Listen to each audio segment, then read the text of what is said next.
Bismillahir Rahmanir Rahim. We have just started to talk about al-hawaala, and that it is transferring the debt from one person to another. Hadith 750. وعن أبي هريرة رضي الله عنه قال قال رسول الله صلى الله عليه وسلم مطل الغني ظلم وإذا أتبع أحدكم على مليء فليتبع.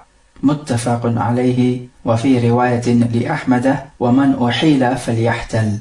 From Abu Hurairah, the Prophet said that if a rich person delays paying back a debt, then this is dhulm on his part, or oppression, or wrongdoing. And if one of you is referred to a rich person to pay off the debt which is owed to you, then he must accept this referral. Muttafaqun alayhi. So first of all, we learn that if you are rich and you can pay off the debt, then for you to delay paying it off is dhulm on your part. And we have already discussed that if such a person delays paying off the debt, then you're allowed to speak about him behind his back. And this is a nasiha and not a ghiba. And also it is permissible to punish him with ta'zir by the Khalifa. And so what we understand from this hadith is that if a person is not rich, then he is allowed to delay paying off the debt, and it is not a dhulm on his part. Rather, it is obligatory to give him respite until it is easy for him to pay off. So the Prophet is saying here that if your debtor refers you to somebody else to take your debt from, then you must accept this. The ulama differed as to whether this order is by way of obligation or recommendation, but the minimum we can say is that it is recommended for you to accept this because an order format has been given in the hadith. So we say that al-hawaala is permissible, but with the following conditions. Condition number one, that the debt which he's going to take from the second person, meaning the person to whom he is referred, must be a fixed debt. What does that mean? There are some types of debts which are not fixed. For example, the mukataba. A servant enters into a contract that he will buy off his freedom. So let's say he agrees to pay his master £1,000. So he's going to work and earn £1,000 and pay for his freedom. So this is £1,000 which he owes to his master. Now it could well be that in the future he's unable to work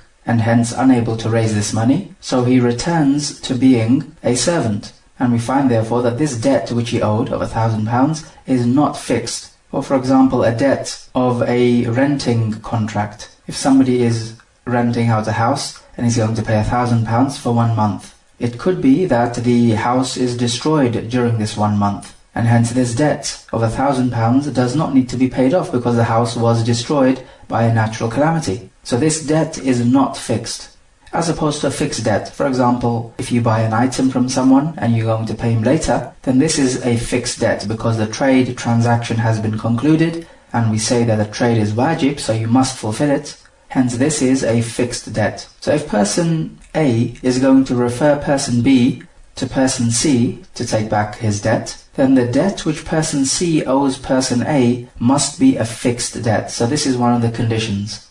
And condition number two, that the two debts which are in question, so now scenario person A owes a debt to person B and person C owes a debt to person A. So these are two debts. These two debts must be in agreement with each other in terms of the type, amount, description and the time which they are due.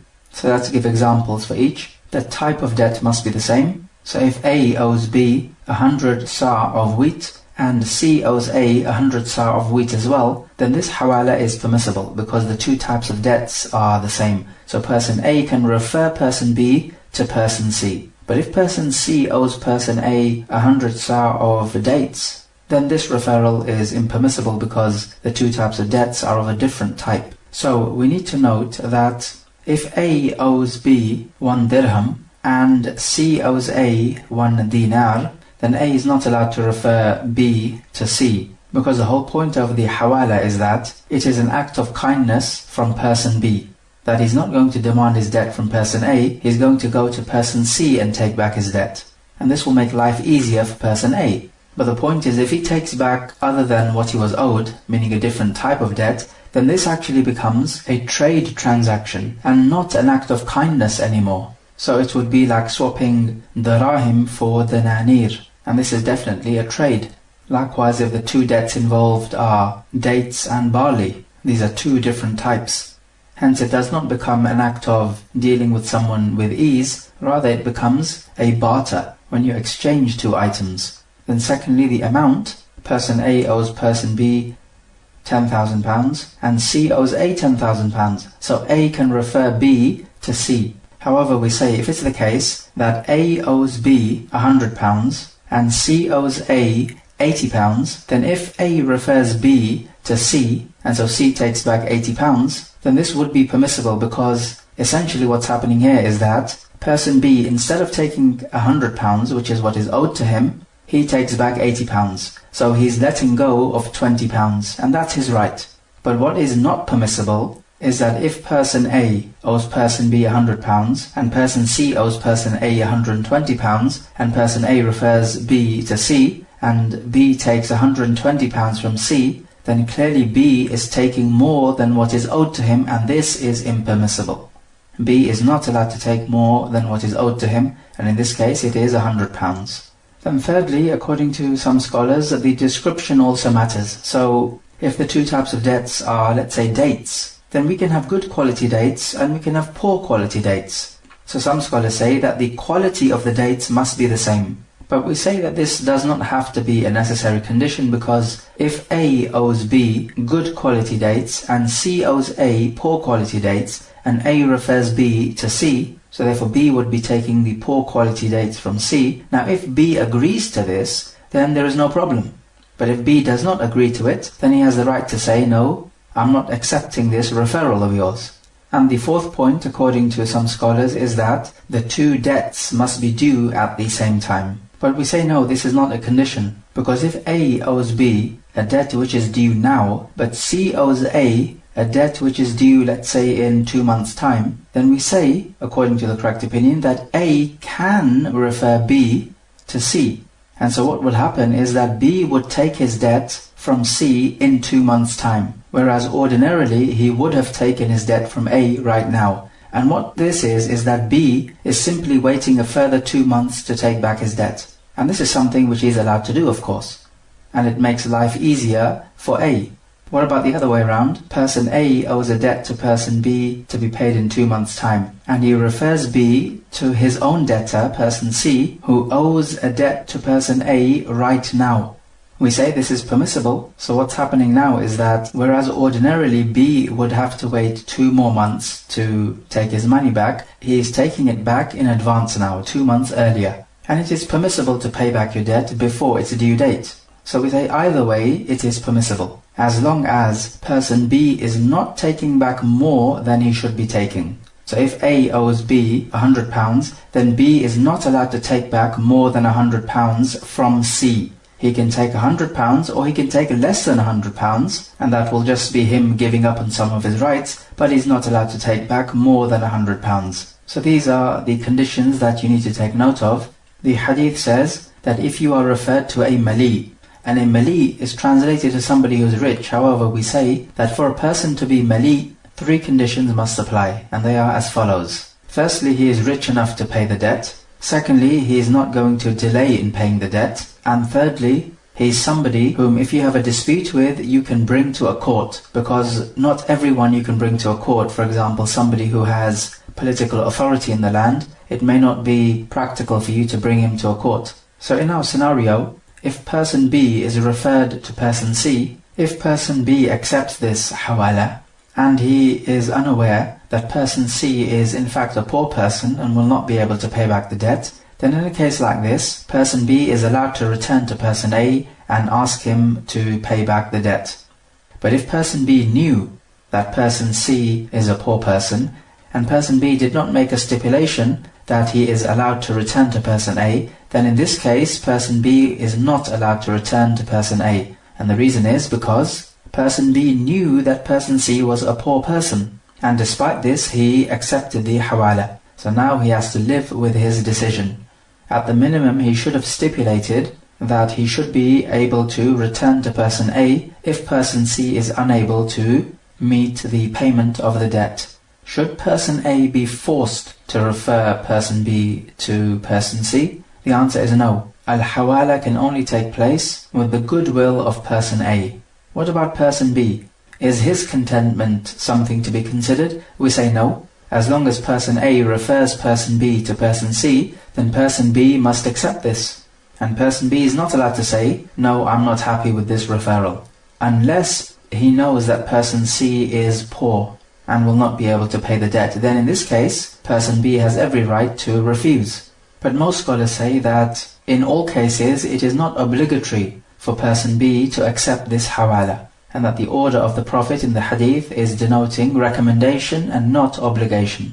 And if we say it is obligatory, then this could land person B into a sticky situation, because if he is referred to person C, then person C might be his brother, or somebody whom person B greatly respects and venerates and does not want to take money from that type of person. Now if person A refers person B to this type of person C, then this will be extremely embarrassing and awkward for person B. And we ought to give person B the right to refuse this hawaala, even if person C is mali. Or it could be perhaps person C is a great enemy of person B. So how can we expect person B to go to his arch nemesis and take back his debt from him? Clearly this is awkward. So in conclusion, we can say that al-hawaala is permissible if the conditions are met, and that it is not the sale of a debt to other than who owes it to you. So if person C owes person A £100, then we have said before that person A can sell back this £100 before he receives it back to person C, because you're allowed to sell a debt which is owed to you back to the one who owes it to you. Hahowever, you're not allowed to sell this debt to somebody other than the one who owes it to you, unless certain conditions are met which we spoke about, but generally you're not allowed. But in al-hawaala, this is what is happening. You're giving this debt which is owed to you to somebody else, meaning a third person. You're selling this debt to him, because person A owes person B, let's say £100. So he's giving the debt which C owes to him, and he's giving it to person B, and in return person A is taking back the debt which he owes to person B. This is why person A is referring person B to person C, so that person B goes to person C and takes back his £100 which A owed him. As a trade contract, this would be haram, because it is selling a debt for a debt. But because the intention here is not a trade contract, rather it is an act of kindness, that person B will not demand his debt from person A anymore, he will go to person C. So the intention is different, therefore it is permissible. We can take a parallel example with the loan. If you lend somebody £100, and he has to pay you this £100 back after a month, then what's happened here is that you've given him £100, and he's going to give you £100 after a month. As a trade, this is clearly riba nasi'a, deferred payment. It is exchanging pounds for pounds to be paid later, which is riba nasi'a, which we have spoken about. But because the intention here is not a trade contract, rather it is an act of kindness. It is to help somebody out who is in a tricky situation, financially speaking. And so because the intention is different, the ruling changes from it being haram to it being halal. And al-hawaala is the same thing. The intention is not a trade. The intention is to take back your debt, or to pay off the debt which is on your shoulders. And on this topic, we also say that travelers' checks are allowed. You would pay money and receive a check. Then you would go to another country with these travelers' checks, and you'll be able to exchange these travelers' checks for the currency of that country. And the reason why people would take travelers' checks is because it is safer than carrying cash. Some of the classical scholars have forbidden this type of transaction because they say that it is a loan which entails a benefit, because when you pay for the traveller's check, then you are lending out money, and then this money you're going to take it back in a different country. So it is bringing you about this benefit, the benefit of being in a different country, because if it was not for this benefit, then you would not have lent this money to the bank, as essentially they say it is a loan, because you're going to take back the money which you gave. It's just that you're going to take it back in a different country, which is bringing you about this benefit. And the opinion of the hanaabila, favored by Shaykh al-Islam ibn Taymiyyah, they say it is permissible. And this is just like hawaala, they say. So if you buy the traveller's check, then it is as if this bank who gave you the check owes you money. But instead of them giving you the money, they say you can take your money from another bank at a different country, and this is the country which you're going to go to. So instead of you taking back your money from that bank from which you bought the traveller's check, you are taking it back from another bank in a different country. So this is like al-hawaala. And we do not think that there will be any Muslim nowadays who's going to argue against traveller's checks, especially now that they are very convenient and safer than carrying about cash. And it has been narrated that Abdullah ibn Zubayr, who used to be the Khalifa in Mecca, he would take money or cash from a person and he would write out a note to this person from whom he's taken the cash, and this person would take this note to Ibn Zubayr's brother Mus'ab in Iraq, and Mus'ab would give him money in return for this note.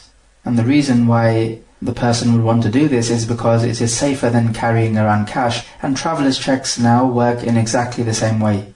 Then Al-Hafiz says, Babul Daman. Al-Daman comes from At-Tadammun, which means to include something. Daman is translated as guarantee. This is because if you guarantee the debt of someone, you include his financial obligation inside your financial obligation. So technically speaking, Ad-Daman is when a person guarantees that somebody else's debt will be paid off. And this person who is a guarantor must be someone who is allowed to do with his wealth as he wants to. So that he is baligh, aqil, rashid, hur, and he is not guaranteeing somebody else's debt with money which does not belong to him. So for example, the wali of an orphan, he is not allowed to use the wealth of an orphan to guarantee the debt which is upon somebody, because clearly this would be an oppression to the orphan. And this act of guaranteeing somebody else's debt is permissible, and we have evidence from the Quran, as in Surah Yusuf, وَلِمَنْ جَاءَ بِهِ حِمْلُ بَعِيرٍ وَأَنَا بِهِ زَعِيمٌ. And whoever brings the cup of the king, then he will have a load of food as his reward, meaning a camel's load, and I am a guarantor for this, meaning I guarantee this reward. As for the sunnah, then we have evidences coming up, and the ulama have a consensus that this is permissible. So a person may say to the seller of an item that whatever such and such a person buys from you, I guarantee that you will receive the price. So if the buyer is unable to pay you, then I will certainly pay you the full price on his behalf. But we say in a case like this, it is permissible in principle. However, the one who is guaranteeing, he should stipulate an upper limit to the price. Because it might be that the buyer will buy something and end up owing the seller a high price, which the guarantor may regret in the end. So this idea of daman is permissible from the side of the madmoon an. This is the buyer. So he is the one who is going to owe the money. So another person comes along and he says that if you're unable to pay, I will pay on your behalf. So the buyer in this case, who is going to be in debt, he is the madmoon an. The guarantor is the dhamin. And the seller, who is definitely going to receive his money because of his guarantor, he is the madmoon lahu. And the wealth, or the debt which is guaranteed, this is the madmoon. So we have these four elements. So the question we ask now is that, is the creditor, the one to whom the debt is owed, is he allowed to demand the money back from the dhamin and the madmoon an, or only from the madmoon an? So the madmoon an is the buyer who bought his product. We say he can demand it from any one of these two, because the right belongs to him. He deserves to take his money, which is owed to him. However, we say that if the dhamin says to the creditor that I will guarantee the debt if your debtor is unable to pay. So if he stipulates this, then we say that the creditor is not allowed to demand his debt from the guarantor unless the debtor is unable to pay the debt. Then and only then will the creditor be able to go to the guarantor and take his debt back, because the Muslims must abide by their conditions.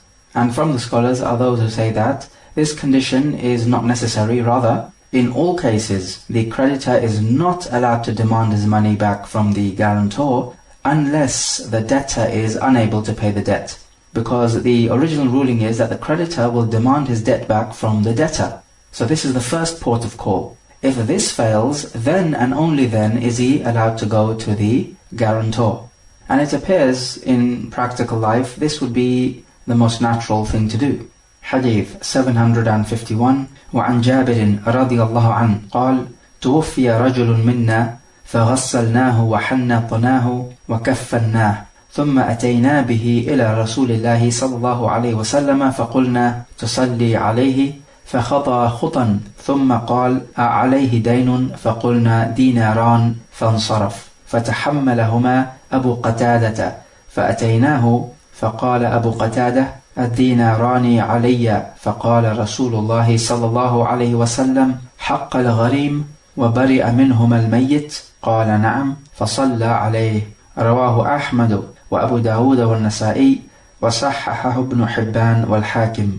From Jabir, he says that a man from amongst us died, so we washed him and we put hanut on him and we put the shroud on him. Then we took him to the Prophet and we asked him, are you going to pray on him? So the Prophet took some steps towards the musalla as he was going to pray. Then he asked, does he have a debt? And we said, yes, he owes 2 dinar. So upon hearing this, the Prophet turned away, meaning refused to pray. And then Abu Qatada took the responsibility to pay this money on his behalf. And he told the Prophet that these 2 dinar are upon me to pay. And the Prophet asked him that these 2 dinar, they are the right of the creditor. And if you pay them off, the deceased will be free of his debt. And Abu Qatada said, yes, it's like this. And so when they agreed to this, the Prophet prayed the Salat al-Janazah on this person. The hadith is Hasan. So we take from this hadith that the dead are washed. And this is fard kifaya, we have spoken about this before. And the idea of washing is to clean them. It is not a matter of purification because the Muslim never becomes impure, both in his life and during his death. In fact, human beings physically are not impure, but they can be spiritually impure, so that the kuffar are spiritually impure in terms of their beliefs and practices, but not physically impure. Otherwise it would not be permissible to marry the chaste women of the Jews and Christians. And it makes no difference if this dead Muslim is already clean, the point is you wash him. And this is fard kifaya. And we also learn that you put hanut on him. This is a strong smelling perfume and it will repel the insects in the grave. And it will also strengthen the body. And this hanut is put on the kafan or the shroud. So you put it on each layer of the shroud. And the sunnah is to have 3 layers, as this is how the Prophet was shrouded. And so the shrouding is also fard kifaya. The whole body of the dead person is an awrah and is not allowed to be seen. If you cannot find a shroud which is white in color, then you can use anything to cover the body. When Mus'ab ibn Umair radiallahu anh fell in the battle of Uhud, they could not find anything to shroud him with. So they had to shroud him with idkhir, which is a type of plant. And even then they did not have enough to cover the whole of his body. So the point is you shroud the person with whatever is easy and however much you can shroud him with. Nowadays, of course, it should not be a problem. Purchasing a shroud is easy. We also find that the Salat al-Janazah is performed on the dead. Of course, we said this is fard kifaya as well. But the point here is that the companions took this deceased person to the Prophet so that the Prophet can pray his janazah. Can we take from this then that you should try to bring people whose dua is likely to be accepted to pray Salat al-Janazah on your deceased? The answer is yes, we can. Otherwise, it would have been easy for the companions just to pray this Salat al-Janazah without the Prophet, and this would have sufficed. However, the big issue coming from this hadith is an area of concern. We find here that the Prophet asked, does this man have a debt on him? This is a strange question, and it is not something you would normally ask about a deceased person. Rather, when a person dies, you pray his Salat al-Janazah. You don't go around asking, does he have a debt? Because the asl is that he has no debt, and you should not be investigating these matters like some sort of detective. And certainly, in practical everyday life, the Imam should not ask, does this deceased person have a debt? If the Imam knows that the deceased has a debt, then that's fair enough. He does not have to pray. But if you don't know either way, then you should not be investigating affairs like these. But in this case, the Prophet did investigate. We say, yes, certainly the rule is you don't investigate issues like this. And the reason why the Prophet did so here is because at that particular time, the Prophet had a strong indication that this man probably does have a debt on him. And it is unlikely for him not to have a debt on him. And the reason for this is because the Sahaba were poor people and they would borrow money often because of their poverty. And so by and large, the prevalent situation amongst the Sahaba was that they would have a debt on them. So it was almost a case that you have a debt on you unless there's an indication that you don't have a debt.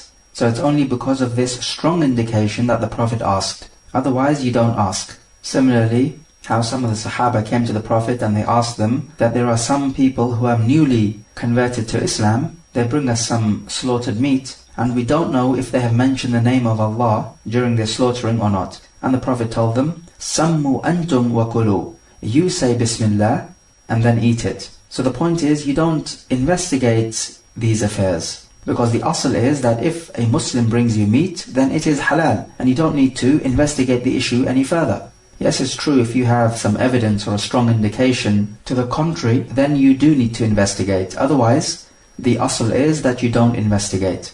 And that if a Muslim gives you meat, then it is halal. And the Prophet told him this, despite the fact that these people who are newly converted to Islam, it is in fact quite likely that they did not mention the name of Allah when they were slaughtering, because this is not something that they are used to. But despite this, the Prophet went by the asl, which is to say that if a Muslim brings you meat, then it is halal, and you don't investigate the issue any further. You would only investigate the issue when you have a strong reason to do so. And so from this hadith then, we find that the Prophet refused to pray the salah because he had a debt. And from this the ulama say that the imam or the leader of the Muslims in a community, he does not pray upon the one who has not paid his debts off. Some scholars say that this ruling is specific for the Prophet and for no one else. However, there is no evidence for this, and we say that the Muslim leader, the person whom people look up to, he is allowed not to pray Salat al-Janazah as a ta'zir for the deceased. Maybe the deceased killed himself, or perhaps he was an evildoer, calling people to bid'ah, for example. So as a ta'zir, the leader of the Muslims does not pray. Or somebody who is an example to be followed in the Muslim community, he does not pray as a ta'zir. But the rest of the Muslims must pray because it is fard kifaya.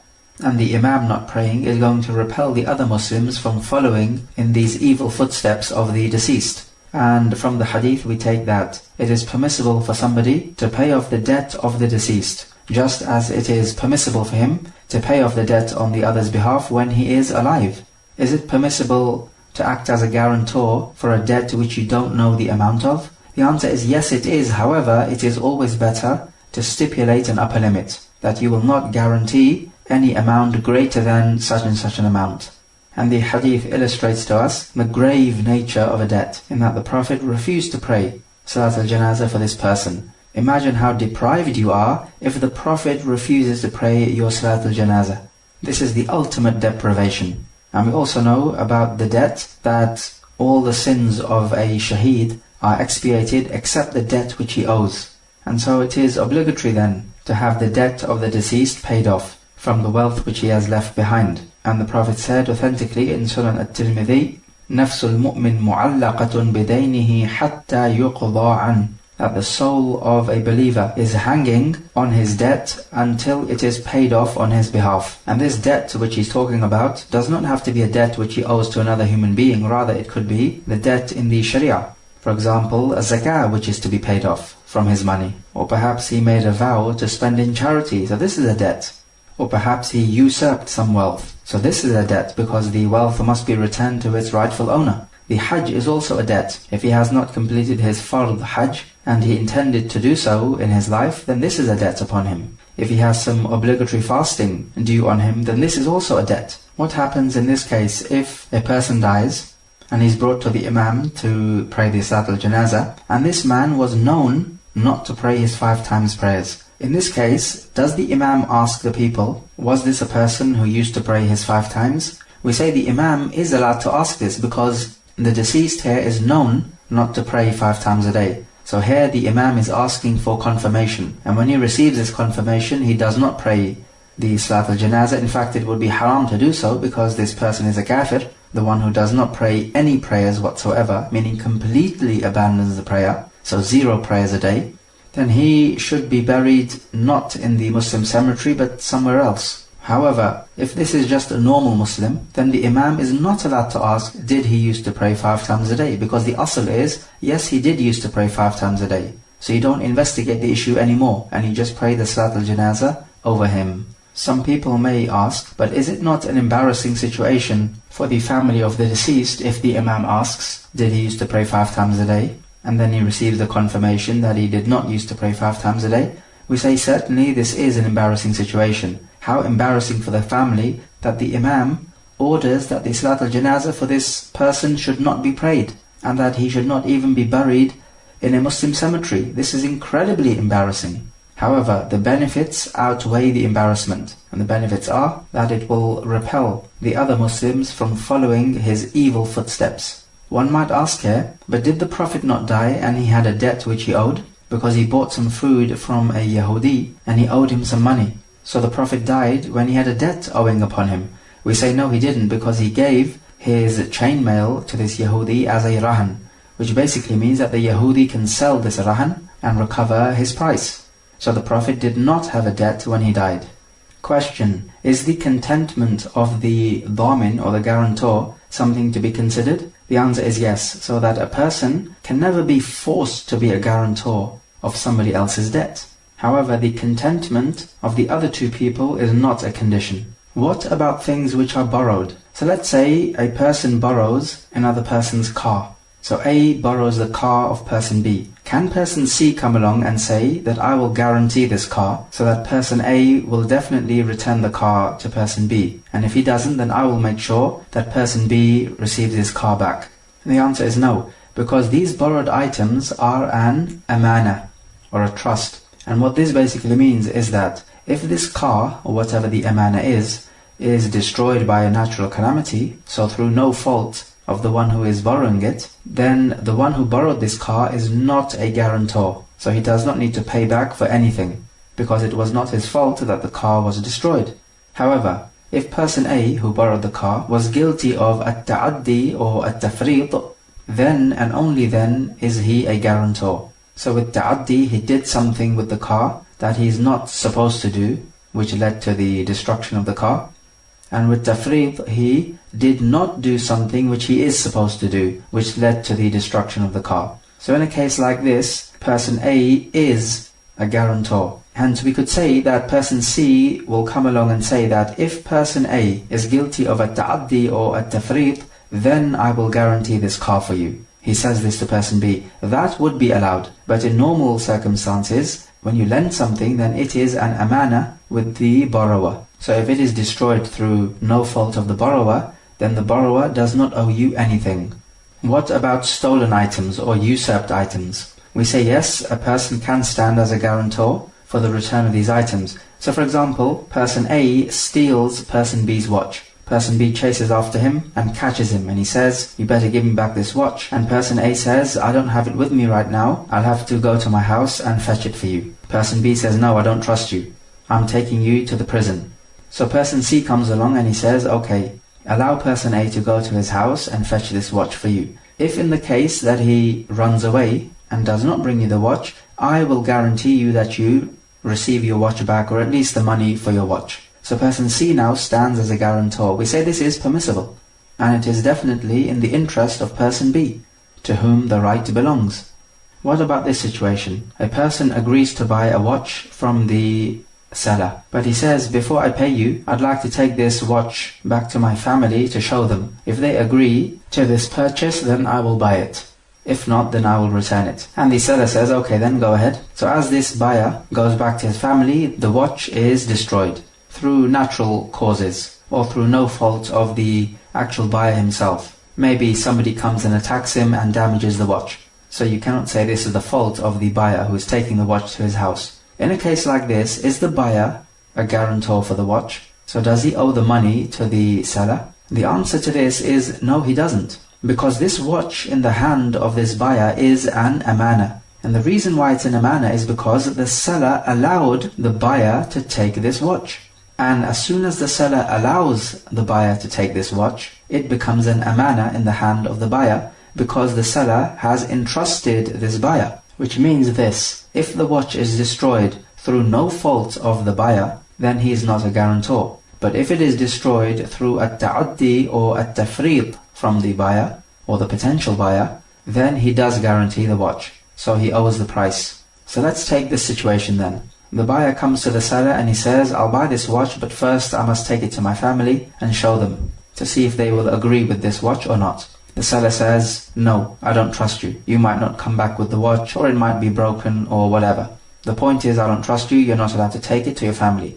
The third person comes along and he says, look, let the potential buyer take this watch back to the family, and I will guarantee that you receive either your watch back or the price for the watch. Now the point here is that if this watch is damaged through no fault of this potential buyer, then there is nothing to guarantee, because it's an amana. But if this watch is damaged through a ta'addi or a tafriq from the potential buyer, then yes, this third person can guarantee the watch.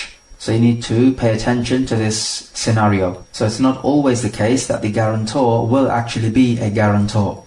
Hadith 752. وعن أبي هريرة رضي الله عنه أن رسول الله صلى الله عليه وسلم كان يؤتى بالرجل المتوفى عليه الدين فيسأل هل ترك لدينه من قضاء فإن حدث أنه ترك وفاء صلى عليه وإلا قال صلوا على صاحبكم فلما فتح الله عليه الفتوح قال أنا أولى بالمؤمنين من أنفسهم فمن توفي وعليه دين فعلي قضاؤه متفق عليه وفي رواية للبخاري فمن مات ولم يترك وفاء.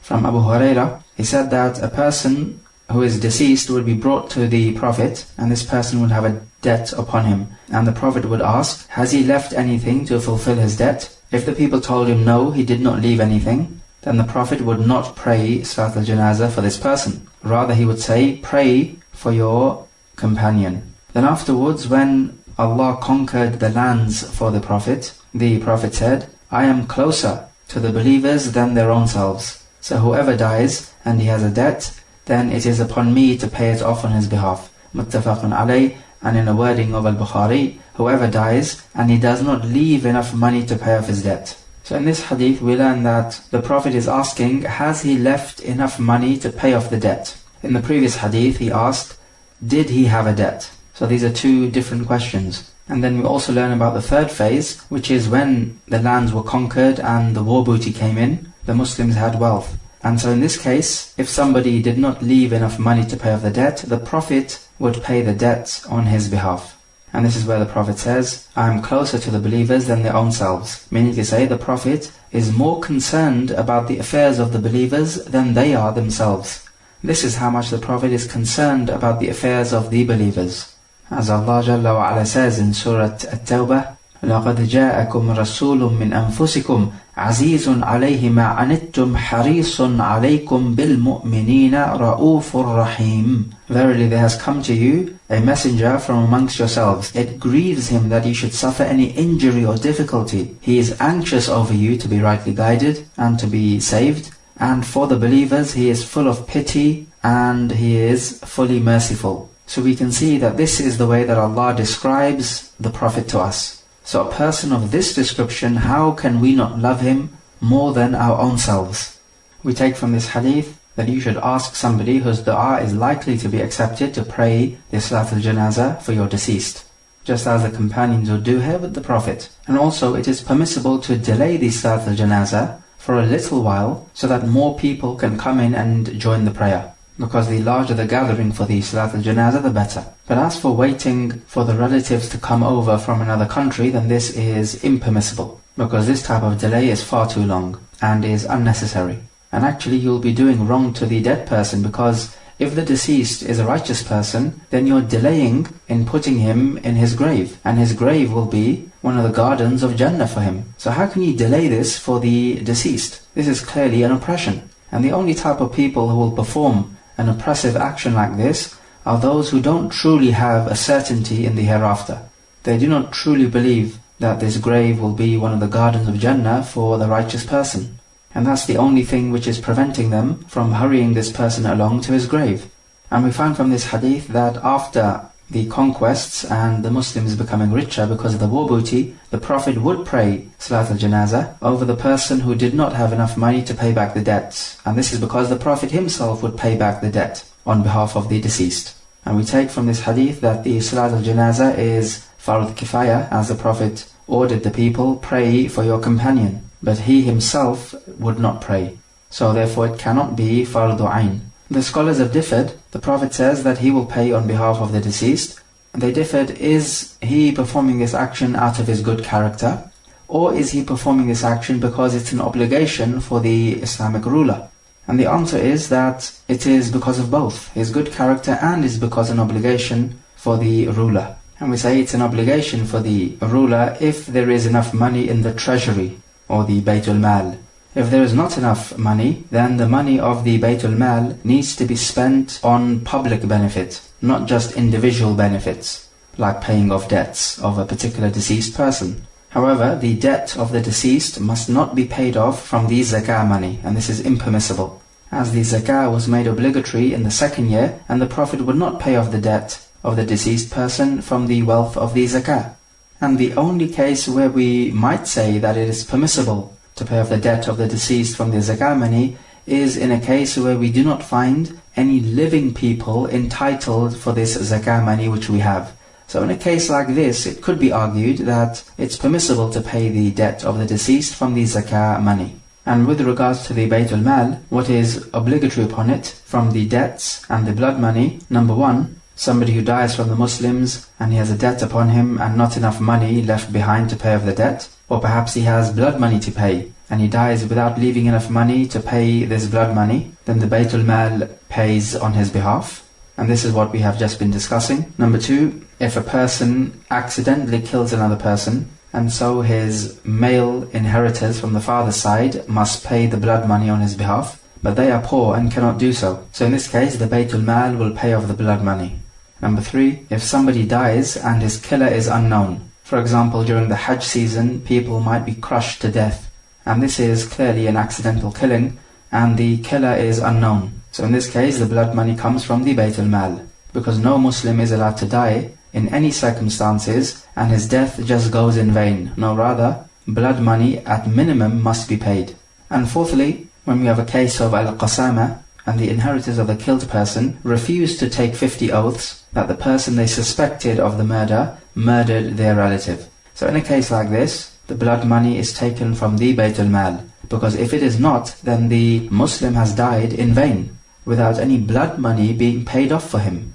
And this cannot be allowed, because the life of a Muslim is far too precious than just to go to waste without blood money being paid. So in these types of situations, the Baytul Mal is responsible for paying off the debt.